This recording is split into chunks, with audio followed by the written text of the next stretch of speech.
We are continuing on with the Math 4 review. I'm still on 19 and I'm doing C and D now. So on the first one, remember the instructions for this said multiply and simplify if possible. Well, on C, all I'm going to do is distribute what's outside the parentheses times what's under. Guess I better get my pencil. So I'm multiplying 8 times the square root of 7 minus 8 times 4 is 32. I want to see if I have anything alike there that I can combine. Well, of course I don't, because one of them is a radical term and one of them is not a radical term. So once I have done my distribution, I am finished with that problem. So for the next one, I am squaring the square root of 7 plus x. And remember, you can remember your rule for squaring a sum, which is square the first term, multiply the first times last times 2, and square the last term. But if you don't remember that, you can always put them side by side. And what do you do when you have a binomial times a binomial? You FOIL. So I'm going to show you this way, and then I'm just going to remind you what the rule is for squaring a sum. So first of all, for first, I have square root of 7 times the square root of 7. If you remember that last problem, anytime you take the square times another square of the identical number, you just get what was under the radical sign, that's 7.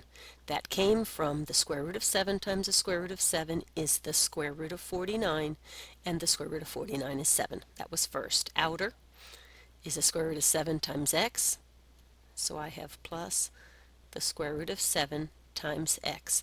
The square root, the 7 is under the radical sign, the x of course is not.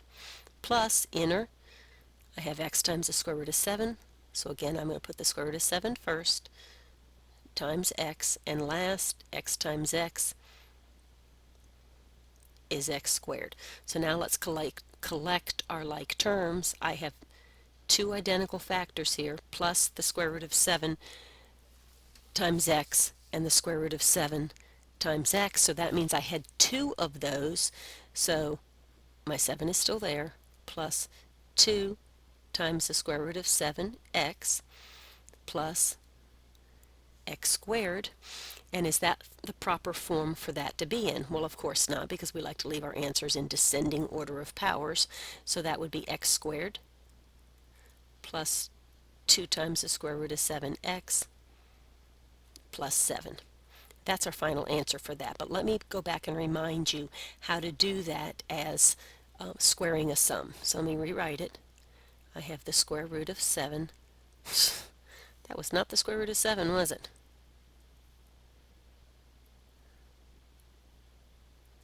That was the square root of 7 plus x squared. And the rule for squaring a sum is square the first term. So I'm squaring the square root of 7. Remember, the square and the square root cancel each other out. That leaves me 7. Then I'm multiplying the first times the last. Square root of 7 times x is the square root of 7x times 2, because there are two of them, so that's going to be plus 2 times the square root of 7 times x, and then square the last. That gives me x squared, and then of course put it in the correct order, descending order of powers. So that's x squared plus 2 times the square root of 7 times x. Again, that x is not under my radical sign. And of course, those are exactly the same. So whether you put it side by side and FOIL, or whether you square the sum of two numbers, you're going to get the same answer. You just save yourself a step in the middle there.